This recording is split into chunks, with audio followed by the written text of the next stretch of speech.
Let's fucking go, baby. What a win. Welcome into Big Hitters Only. Just sped down 54 and 40. I was at the game in the building. It is 10:56 p.m. on Saturday, February 7th. Guys, what a win. Spenser, Connor, thanks for staying up to record this podcast. Instant reaction, Spenser, man. Just diving quickly here on the emotions. Like, up and down, up and down, up and down, living and dying on every possession, just like every Duke game, it seems. Like, the best, worst game ever. You know, we're just, like, fighting and clawing back and doing everything we can. We hit a game-winning shot. I mean, when was the last time Carolina hit, like, a legit buzzer game winner, you know, and to do it against Duke, electric. Connor. It's unbelievable. Unbelievable. I was on my knees in front of the TV. Spenser, I saw that reaction video of you. You were getting loose. You were hugging people. Literally. I was yelling in my apartment. Yeah, it was unbelievable. This rivalry just always delivers. That's why I'll never understand anybody. You can't compare it to anything else, honestly. Yeah, it is crazy. Like, no matter how much a team is out, it always seems like there's always these crazy endings and these tense last moments. I mean, unbelievable. Check out Spencer's Twitter for his reaction video to watching it. It was crazy being in the building. It was an awesome atmosphere. All the dignitaries there, all the former players. It was incredible. Let's go right into the last couple moments there. So UNC wins, just set the stage here. UNC wins 71-68 off the last second shot by Seth Trimble. I agree. Like, it felt like, I hate to say it, it felt like Duke was the better team for, like, the majority of the game. I don't think that's a crazy thing to say. And it was like, how is UNC still in this game? And they, like, for some way, they just kept kind of staying in it, and they'd go back down 8 or 9 or 10. They kind of stay in it, get a little closer. And I looked to the guy next to me. I was like, dude, they can't get past 4. It was 4 points there in those last, like, 3, 4, 5, 6 minutes. They can't get past 4. They can't break that 4 barrier. And then it was a Derek Dixon 3, clutch 3 late, a Henry Vasar 3 late to tie it. And then Duke got the ball, and they got the ISO with Henry Vasar on Cameron Boozer. And it was like, damn, this is the worst situation. Like, you got one of the best players in college basketball, kind of the perfect matchup with UNC's, worst kind of perimeter defender. And, it didn't go in. And UNC got a chance there late. And Hubert talked about the last play a lot in the post-game press conference. And I talked to Seth Trimble about it and talked to Derek Dixon. It was just a play they've worked all the time. They've done it many times in practice. There's a couple different options there. You get the switch. Derek Dixon drives. He has the option to pass a couple people or take it. Duke just collapsed. 4 players collapsed on that. How many times y'all have watched it? You probably watched it more than I have. They did it all night. All night they were doing that, man. We didn't hit kickouts all night, and they did it on the one play that mattered. Seth was literally just standing there. Watch the replay. He's standing there for, like, the entire time that Dixon is making his move, driving to the basket. He's there the whole time, just like, hey. Yeah. And he buried it, man. It's awesome. A lot of people text me about this. Dixon made a great pass. He had to kind of get it through some traffic from the other side of the court to get to Seth Trimble. And Seth Trimble just perfectly balanced, perfect shot from the corner, nothing but net, swishes it. People rush the court, and the game's not over. They get everybody off the court, and then with 0.4 seconds left, UNC wins. Unbelievable scene. Crazy there. So, Spenser, what did you see, like, what your take on those last minutes, like, where UNC had an opportunity to win? Like, is there anything that stood out to you, like, other than just, like, they hit 2 clutch threes to get there, and then a third one to win? Like you said, Ross, like, the whole second half, we were down 7. We're down 6. We're down 5, and then they immediately score a bucket. And then we score another one, and then we score another one. It was just like back and forth, like in that 4 to 7 point range. And then we just made winning plays. I really don't think there's too much analysis to it. Like, yeah, Dixon hit a 3 with Cam Boozer, kind of in his face. You know, he wasn't like right up in his grill, but he was guarded. Like, he was guarded. Cam Boozer or whoever it was guarding him, I think it was Boozer again, just did not step out on Visar from 3. I mean, he's got to know his personnel there. Like, they're going to look at that in film on the Duke side, and they're going to be like, hey, man, Visar shoots threes, and you just let him absolutely step into a perfectly rhythm, one dribble, boom, buried it.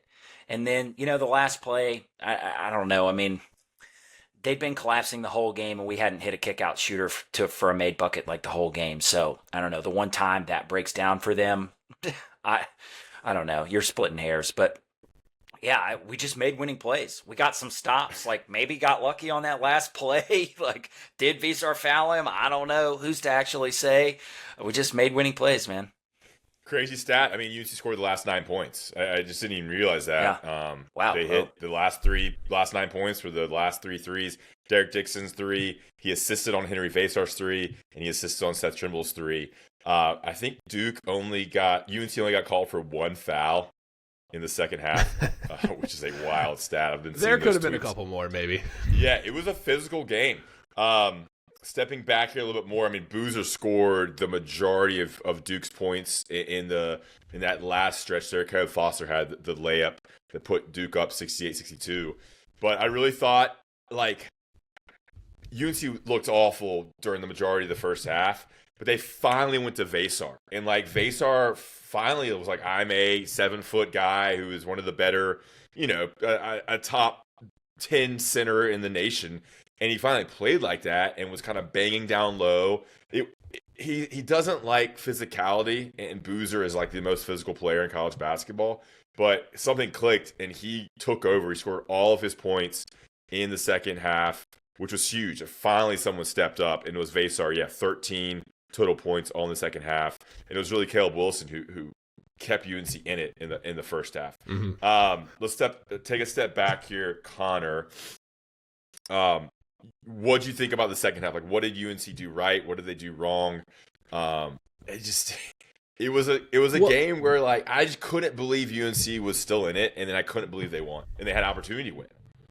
Yeah, I think the second half, they finally realized that when you have Duke's 3 rotational bigs in foul trouble for the majority of the game, you want to attack them. And that's, you know, it's not, you watch the first half, Vasar, sure, he didn't get the ball a ton down low. He also wasn't looking at the rim. He was doing dribble handoffs up top. He wasn't being aggressive. He wasn't really getting in positions to score. Second half, you saw him posting up, getting position, calling for the ball, like, hey, Cam Boozer's got 3 fouls. He's not going to want to foul me. I'm going to take it in his chest. And that was the main difference, is somebody besides Caleb Wilson decided to score the ball and take initiative. And that's what I loved in the second half. And I think that point of emphasis really won them the game, because Caleb Wilson carried them in the first half. If he didn't hit 5 NBA level tough turnaround jumpers in the first half, they're probably down 20 in the locker room. So he kept them in it just enough for the rest of the guys to kind of kick in the second half.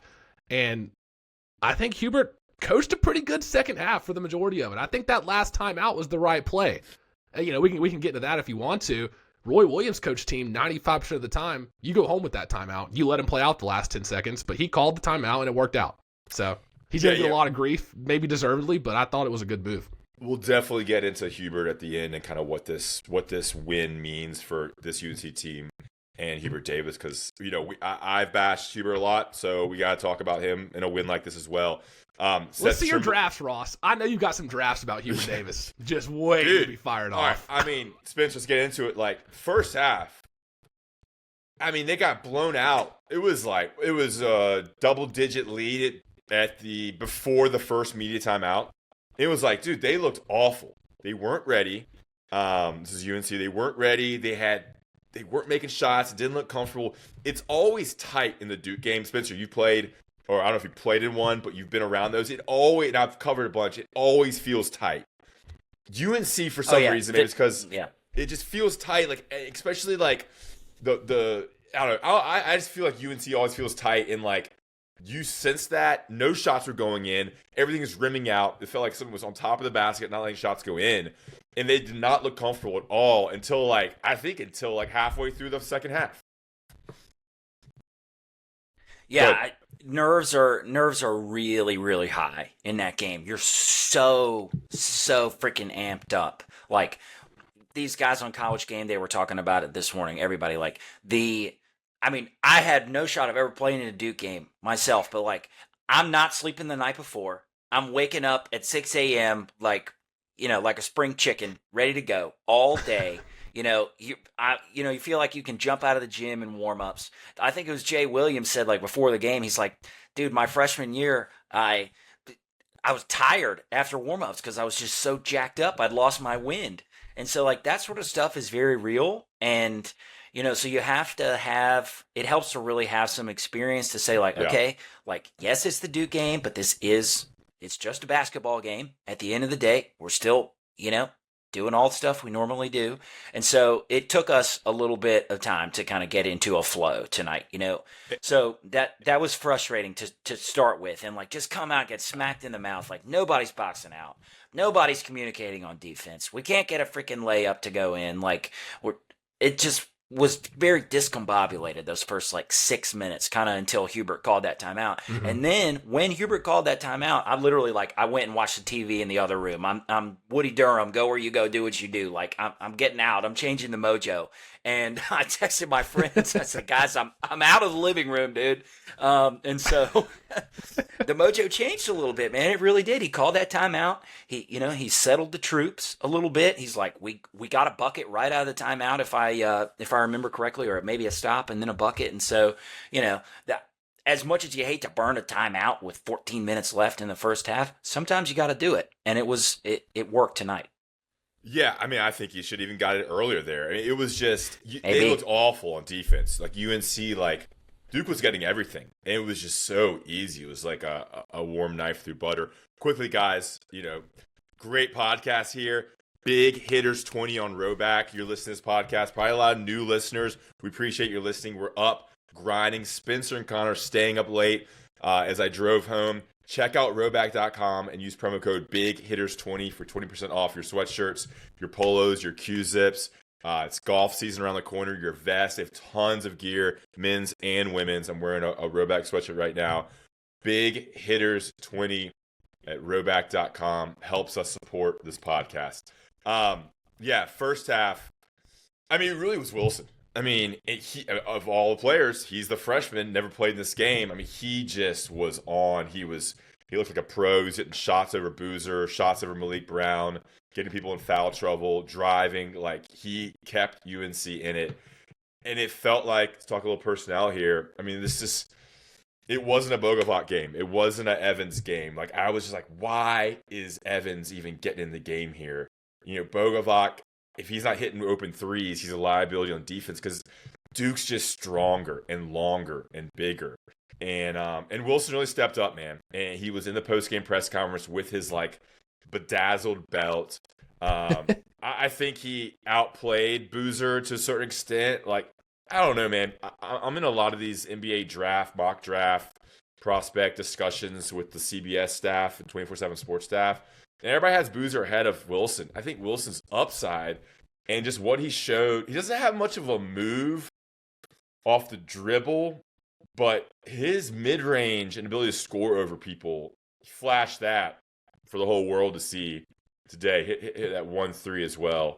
He looked unbelievable. And then I thought Trimble was kind of consistent throughout and scored 10 in the second half. But really, man, that was about it until Derek Dixon made some plays late and Vasar stepped up in the second half.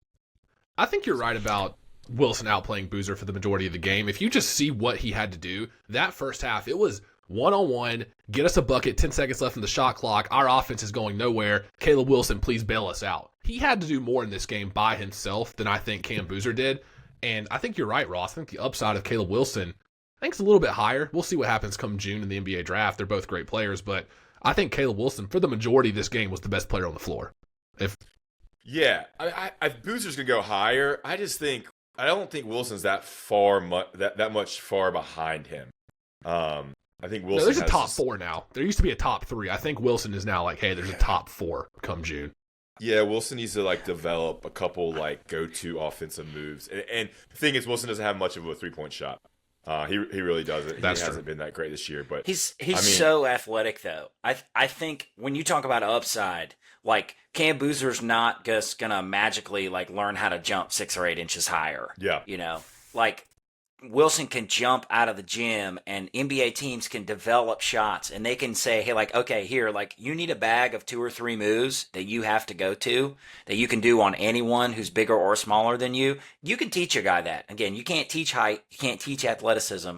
Caleb Wilson has both of those things, and so you can learn some things. Again, maybe it's one of those things where he doesn't come in and immediately make an impact on an NBA team like Cam Boozer could potentially, but upside, I completely agree.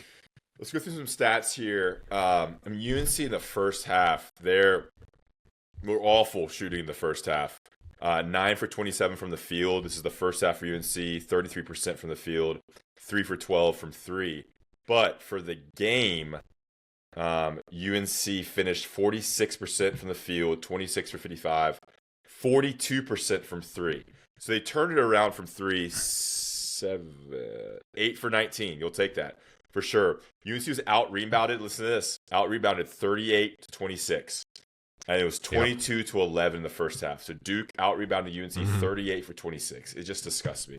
Points in the paint. It was like 11 to 1 at some point. Yeah. And they were talking on the broadcast about it, like the one rebound was a team rebound. It's because it got tipped out of bounds. We couldn't even snatch one down. I was like, you, Ross, I'm like, somebody put a body on somebody. Golly. Like, just go grab it. Go 2 hands, dude. Go grab it. Vesar's such a weak rebounder. He's been using his height his whole life. He hasn't learned how to use his body. Points in paint, 36 for Duke, 22 for UNC. That was very evident. I mean, Duke's not really a three-point shooting team. And I feel like they hit more threes tonight than they usually do because you had your boy Dame Sarr who hit 2 threes. He's been pretty poor offensively. I got to jump in here, man. Ross, we were texting about the Adam Smith appearance, man. Adam, shout out, homie. Dude, you're hilarious. I want to chop it up with you sometime.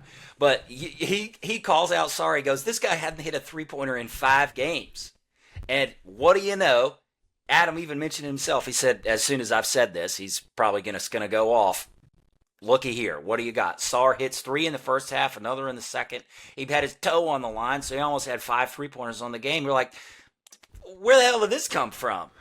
That's also the difference. Say he only hits one of those in the first half, and that, whatever it was, 8 or 10 point deficit or 7 or whatever it is only 2 or 3.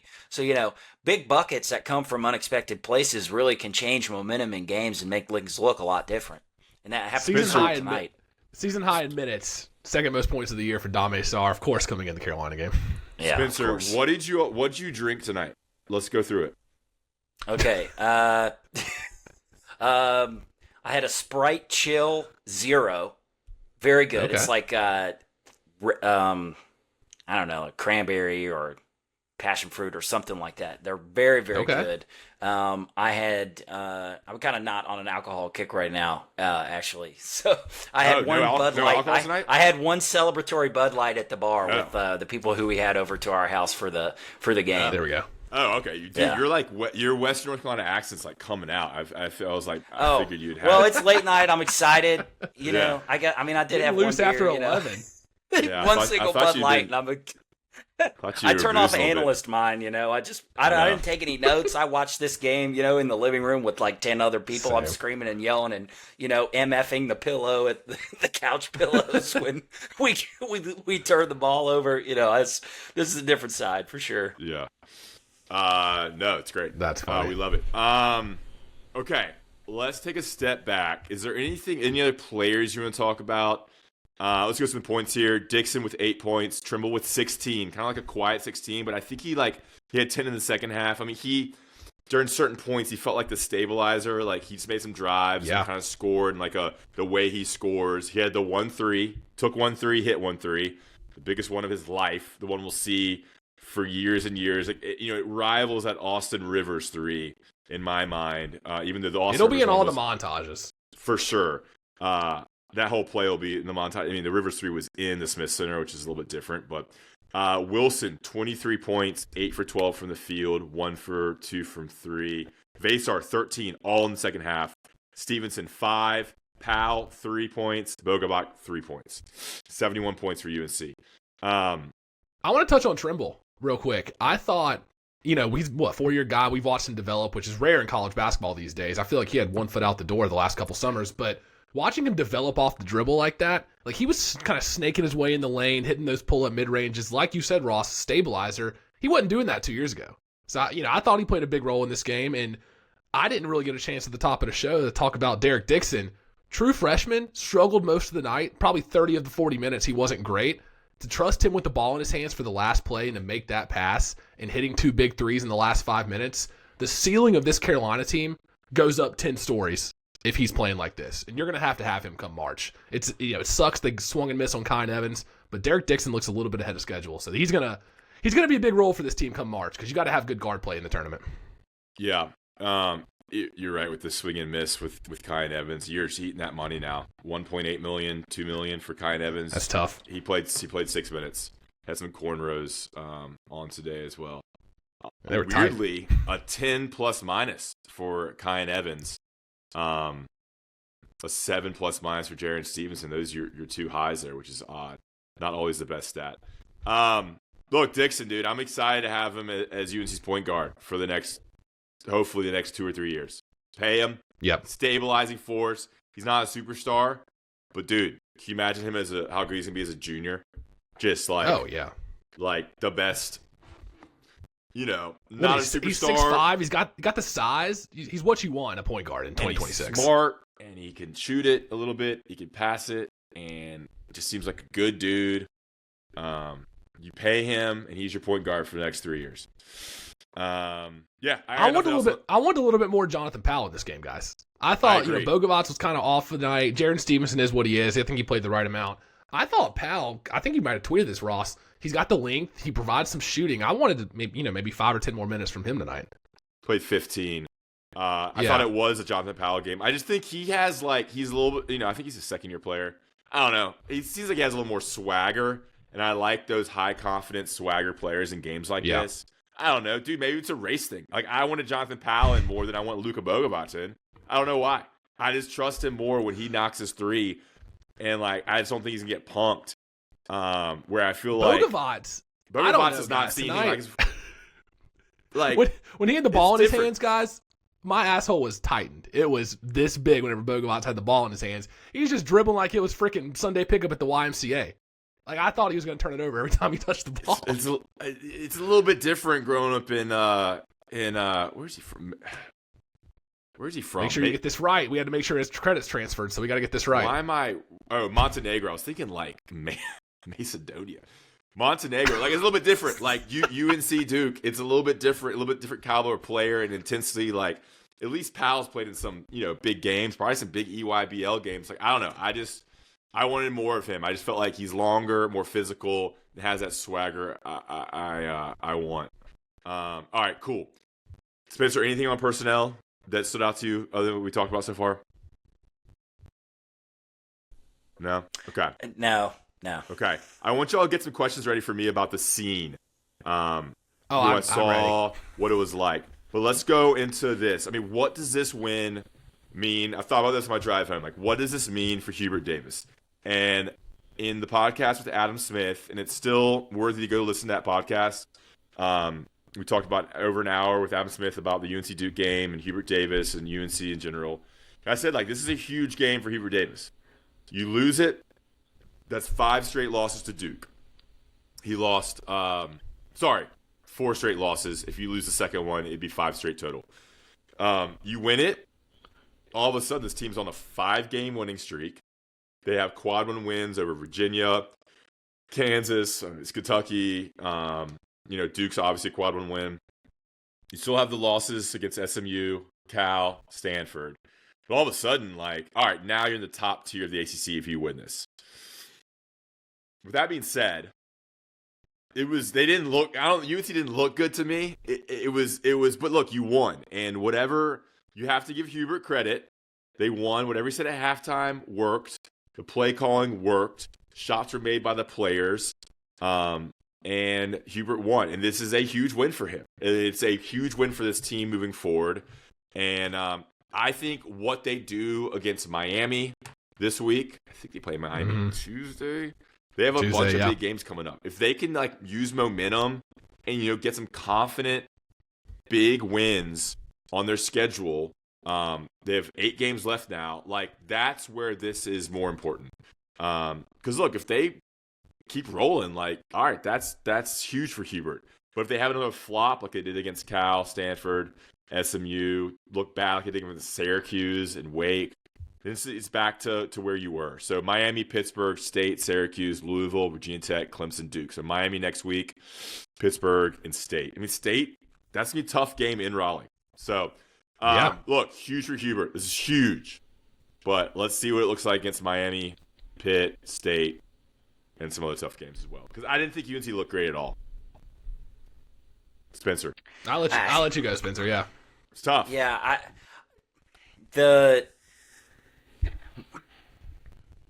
have a lot of thoughts on this. I mean, like I said, it was like the worst game until it wasn't. Yeah. And, they made just enough individual plays to win the game. And so it's hard to say whether it was coaching or... We might have lost Spenser. Uh-oh. I'm back. You're good. Oh, you're good. Okay, cool.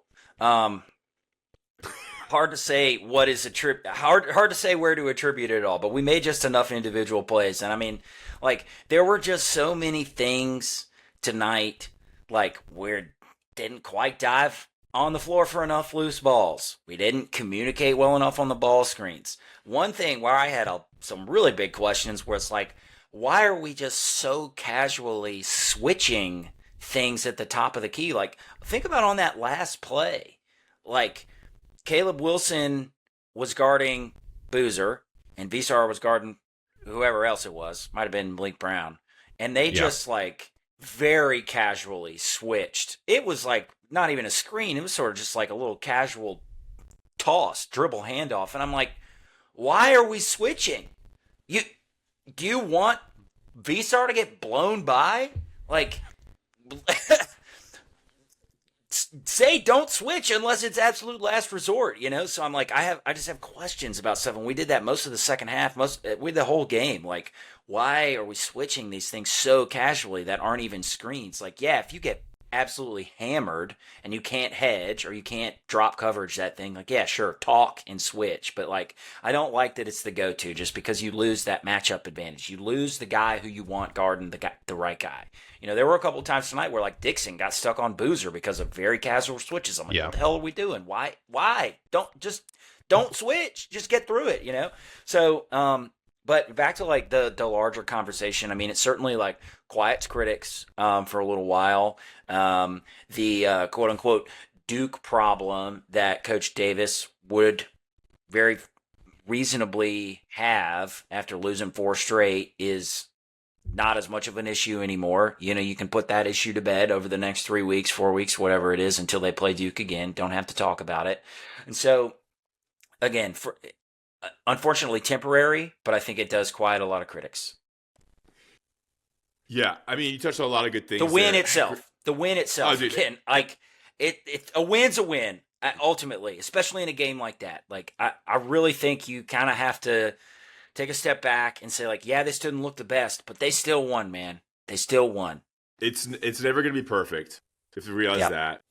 And as a fan, you can celebrate it, and the players should be celebrating it, and it's a huge win. It's awesome. You can cheer for it. I mean, I think you can be in both pools. You could be critical of the team and Hubert Davis and still celebrate the win as a fan. I mean, you're jacked up for it. It's awesome. And you feel good for the staff and good for the managers and the players and everybody involved with UNC basketball get this win. It's a massive win, but you're still questioning some certain things. And, dude, I just think the lack of intensity off the jump. You see in football, too, it's like, get your players ready and let them know, like, you have to bring it. Like, the boxing out, the defense, like, they look so flat, lackadaisical, and, like, shell-shocked at the beginning. I don't know. I mean, you can only coach them so much, too. So sometimes it falls on the players. Like, sometimes it's like, dude, bring it. Like, you have to, if you're not, the shots aren't going in, fucking box out somebody, play your ass off on defense. It just seemed they were just, like, a little lost and lazy there. And this is the last game you could do that. This game is so different than any other game on the schedule. There's no game that is close to the intensity it's just such a weird deal. You know, Spencer, you've been there. Like, nothing matches this. It's like the Final Four game and this. Even the ACC championship game is not as intense and nerve-wracking and tight as a UNC Duke game in Chapel Hill or in Durham. And you know what? I think they will play way looser in Durham now. I think so too. Yeah. Like, I think that's a good point. Yeah, for nothing sure. to lose, house money. They'll be the underdogs, and they'll be able to play loose knowing they've won one, and now they can just go play their game with that. Connor, what do you think about – we haven't had you on in a while. What do you think about Hubert now, this team, moving forward, and what this win means?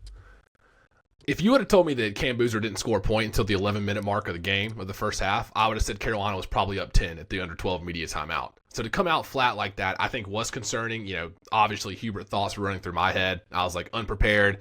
You know, in a big game like this at home, this is the one you have to win if you want to split this series. I feel like home court really matters this year. And that's, you know, I wasn't feeling great in the first half. To Hubert's credit, you're right. Whatever he said in the locker room, they won the second half by 15 points. They came out, they executed at the end of the game. And, you know, I want to give him his due for that. But I think it really comes down to how they finish the year. And is this team going to peak at the right time heading into the tournament? Because this team is talented enough to make a run in March. This is, without a doubt, I think a Sweet 16, Elite 8, hopefully Final Four team. If they don't get there, if they fall flat in a first or a second round game and they don't get out of the first weekend, then I think we need to have some conversations because they have the talent to do it. I really think so. So, you know, great win. I thought the first half was rough, but I'm not ready to mail in on Hubert just yet.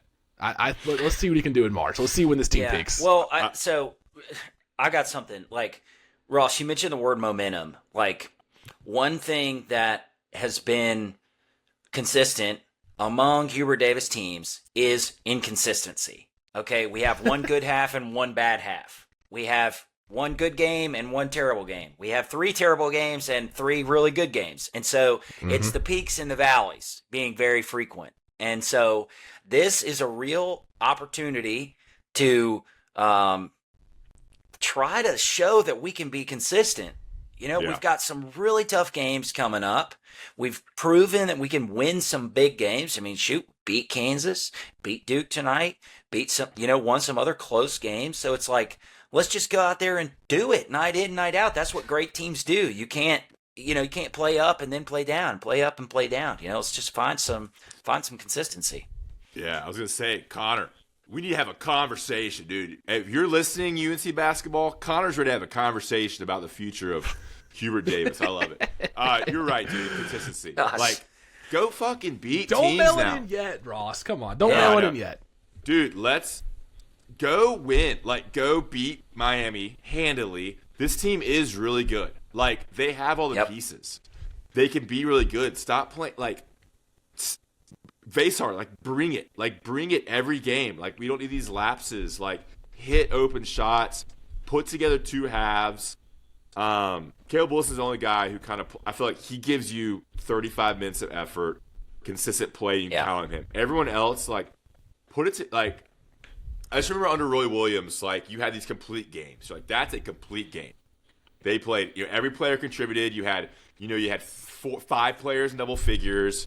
You won the rebounding matchup. You assisted on like 15 to 20 baskets. It was a complete game. I just remember consistently writing that story like, all right, that's a complete game. Do that over the next stretch here and send a message that this team is real. And you're right, Spencer. They've had some huge wins, like the comeback at Virginia, comeback tonight against Duke. The Kansas game was huge. I'm trying to even think what happened. The comeback against Kentucky, or at least like pulling away there at the end against Kentucky, which is definitely ended up to be an up and down team. I'm trying to look at the schedule here. So Miami and Pitt, like, go beat Miami. Like, that's a huge test. Miami's not bad. They have some great players. Pitt should be on the road. Easy it's going to be win. hard. Yeah, for sure. John Lucas down there, and the state game's huge. It's not look too much farther past state. That's going to be a wild game. And I actually love what State's doing. Will Wade, like, their fan base is insane right now. They've won 6 straight ACC games, 7 straight today. Like, that fan base, when they have a winner like that, it is. I got a lot of NC State fans in my life.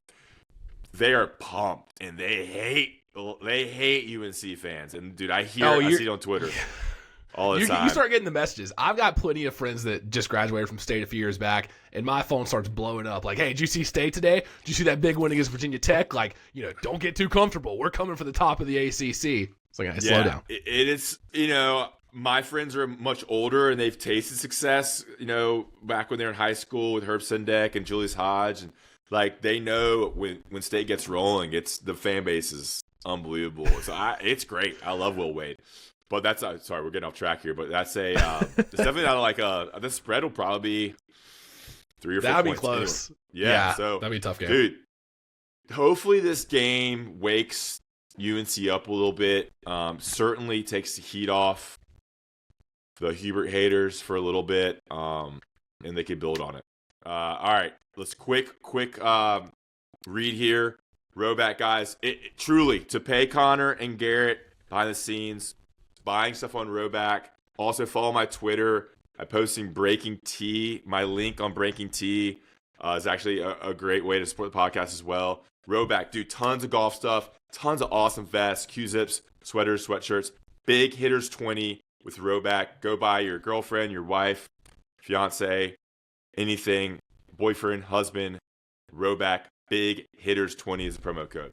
All right, guys, I was in the building. Let's get out of here in 5 minutes. Any questions you have for me? It was what you would expect in terms of the vibes and who was there. I always like to see who was there. I got a two-parter for you, Ross. Connor Sparrow here, Big Hitters Only. Got a question for Ross Martin. Court storming. We got to talk about it. Rivalry game. Look, I get it. Emotions high. Buzzer beater. Thought it was a buzzer beater. Had to clear the court. Then they storm it again. Let me get your thoughts on that. Does that hurt Carolina's brand? Because people are getting loose on Twitter saying, come on, what are we doing here? No. So actually, in our CBS college basketball chat that I'm in with all the CBS big hitters that I'm like all of a sudden fell into this job as an editor there, one guy was like, there's no reason why UNC should ever be rushing the court. I think this is the only scenario you rush the court. It's Duke, and they're better than you. They're higher ranked, and it's a game winner.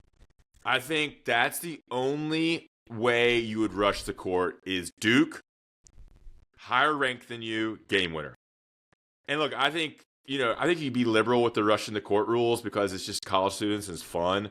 But some people held to different standards. I think Kentucky, Kansas, Duke, Michigan State, some of those big time schools, your head's a different standard. But I think it's only Duke. And game winner is one of the only scenarios. Spenser, you got any thoughts on that? Yeah. So my sophomore year, we played Duke in Chapel Hill, and we were not particularly good that year. We weren't bad, but we weren't good. This was James Michael McAdoo's final year in Carolina Blue. Yeah. And what was his name? Oh gosh, I can't remember his guard name. But he had a great game. Leslie McDonald. Leslie McDonald had the Leslie McDonald game, dude. Marcus Page had a great game, and we rushed the court after that. And I'm not gonna lie, it was one of the highlights of my 4 years of college. Like, certainly once I made the basketball team, the highlights became a little bit different. But like up to that point, Jabari year. That's huge. And for students, like, let's bring this over to the Smith Center conversation, man. Like, more students closer to the court. Like, part of what we're doing here is ensuring that we've got an awesome atmosphere for students because they're kind of the lifeblood, to some extent of all of this. And so, like, from a student perspective, it's awesome. I have no qualms with it at all. All those kids go and have the best time in your life, rushing the court and then going to Franklin Street and everything. But like, there's also the other side of me. It's kind of like act like you've been there before, where North Carolina, court storming is generally reserved for huge underdogs winning games unexpectedly and everything. I don't really view that one this way for the exact reasons that you said, Ross. It's kind of like we're running out on the court because our heads are about to explode with excitement. It's ecstasy. It's celebration. It's nothing more than that. You cannot restrain the momentum after hitting a game winner like that. And it's funny because the student sections, they're kind of spread all through the Smith Center.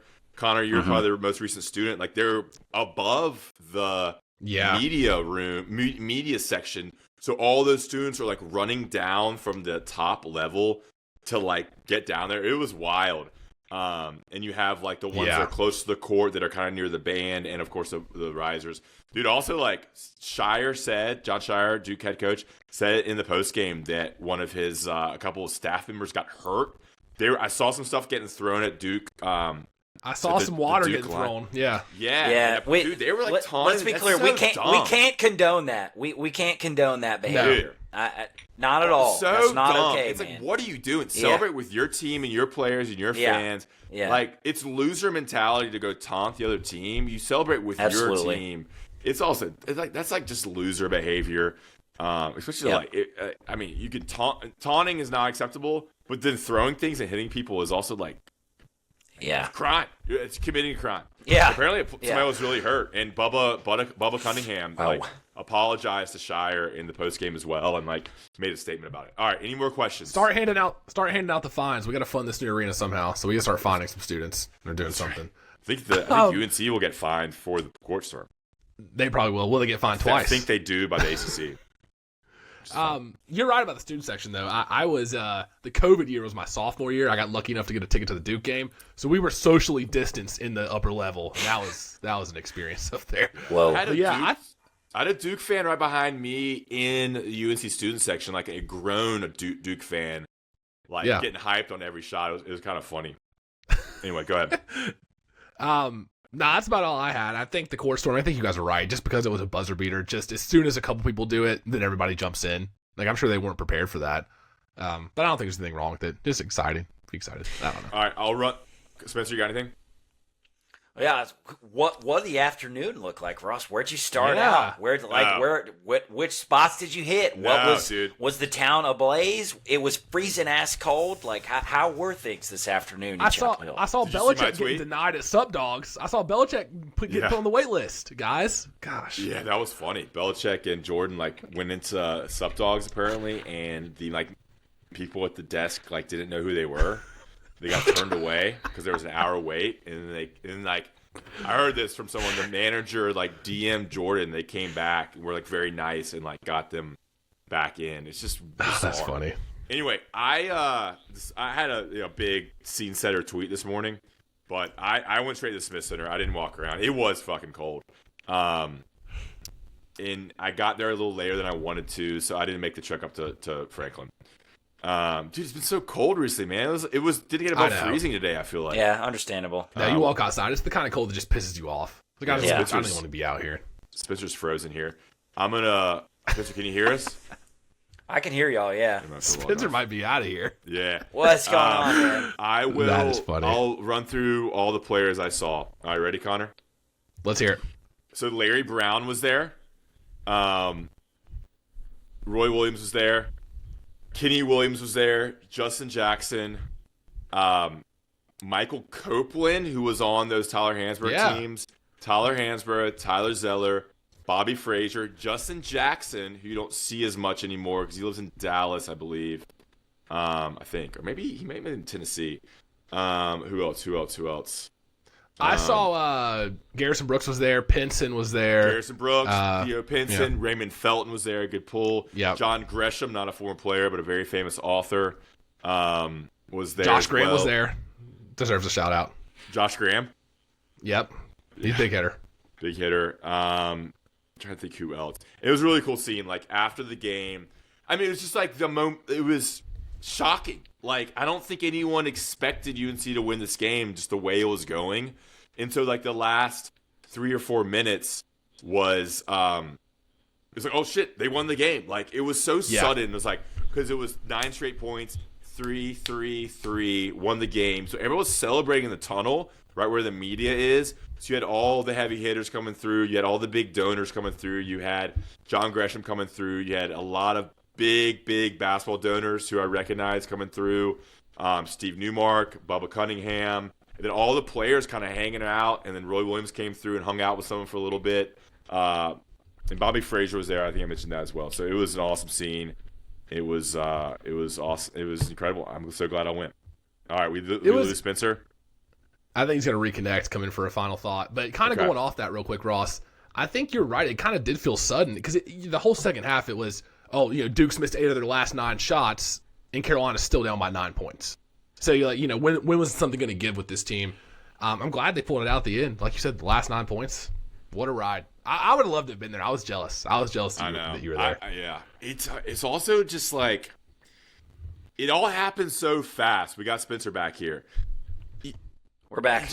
It felt like UNC was just like never in the game.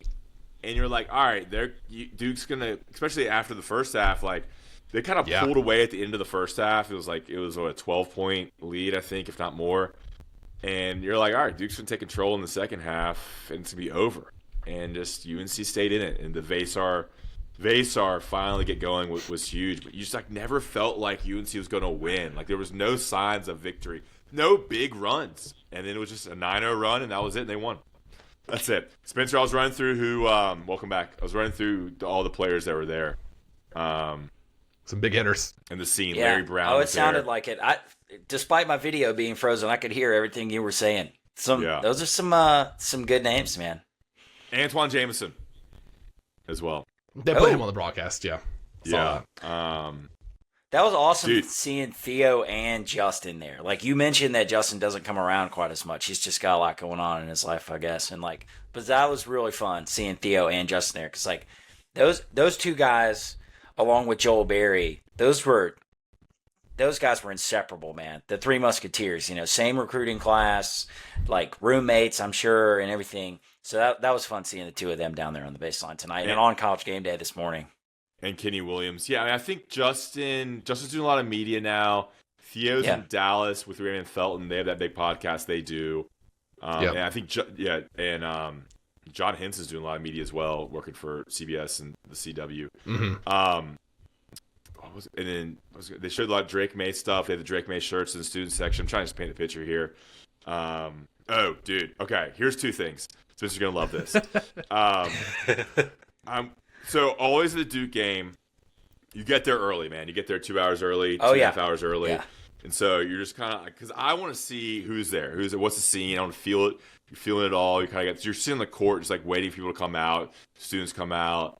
Players start rolling in. I was sitting there. It was kind of just me and a big hitter, Ori St. Germain. We were saying there he does stats for the team, and all the students on the bleachers are staying there. And there's not many more people are in the arena. And you see Hansborough, who's been on the podcast as well, Tyler Hansborough, 4-time All-American, National Player of the Year. He's like rolling in like fast, like walking like Tyler Hansborough walks.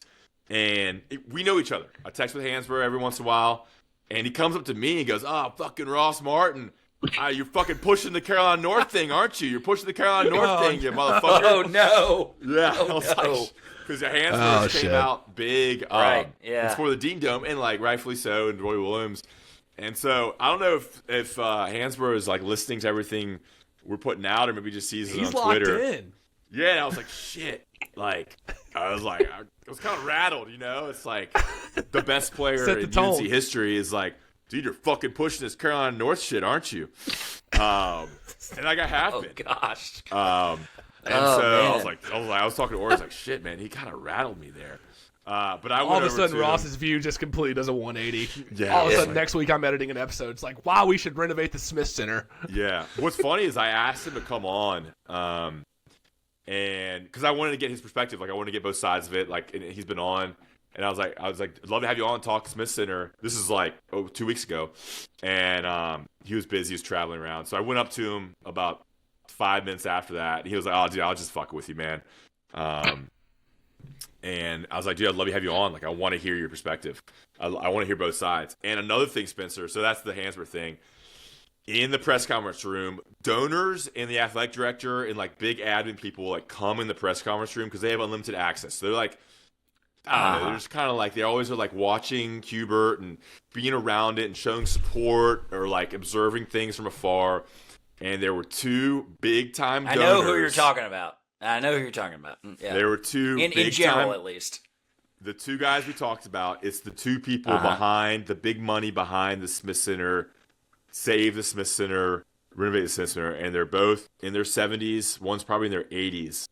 They were both there, and I saw the one guy who we've talked about, who's the face of it. I gotta say his name is Rusty Carter out of Wilmington. And I was like, I kind of like was seeing him leave with his wife, and I wanted to chase him down and like be like, hey, you want to come on the podcast?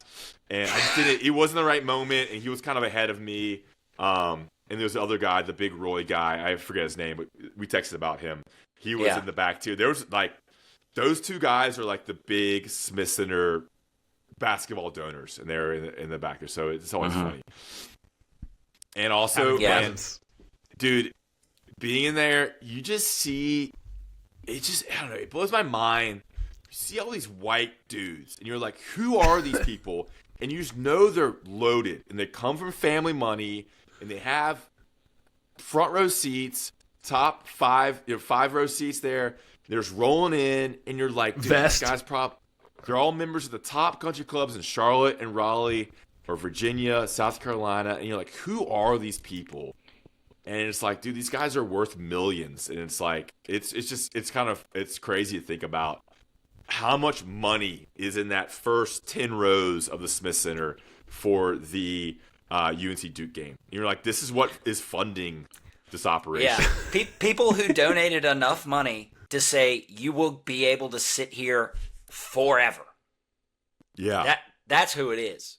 And I would be interested to talk to someone who was, directly or has a lot of knowledge about what those funding rounds looked like back in the late 70s, early 80s when they were going about this stuff. Like, what was this? Was it $5 million? Was it $10 million? Was it $1 million? Like, I don't know. I'm sure it's a lot. I mean, those seats that are down there on the baseline that are right in front of where the students sit on the risers, those things are like $25,000 or maybe even $50,000 per ticket for a season. They are a lot. You're also seeing like teenagers sit in those front row seats. You're like, dude, who is their grandfather? Deke guys, dude. Yeah. Deke, Fidel, these Phi Gams. Shout out big Deke. frat hitters, dude. The Deke brothers are huge fans of this podcast. Shout out Mr. BZ, who I ran into. Mr. BZ was like on the second row. Big hitter, big podcast. Man. It was like, dude, how are you here? Every picture. I was taking pictures like Bobby Frazier and Tyler Hansbrough, and it was like Mr. BZ was in the background. I got to send those photos. But it is crazy because you're like sitting there. And dude, a public school guy from Grimsley High School in Greensboro. Like my family was relatively blue collar. My parents raised up. It's not my world. I've kind of found myself amongst these people as I've gotten into this big hitter UNC realm. And you're seeing like the country club emblems on their vests, on their jackets, on their hats. And you just know like this dude's from Charlotte and he's a member of the most elite country club there. Yeah. It's a funny world to just think about. Anyway, we're huge tangent here. We do a whole podcast about this. That was awesome. Great stuff. Big Here's 20 on Rowback.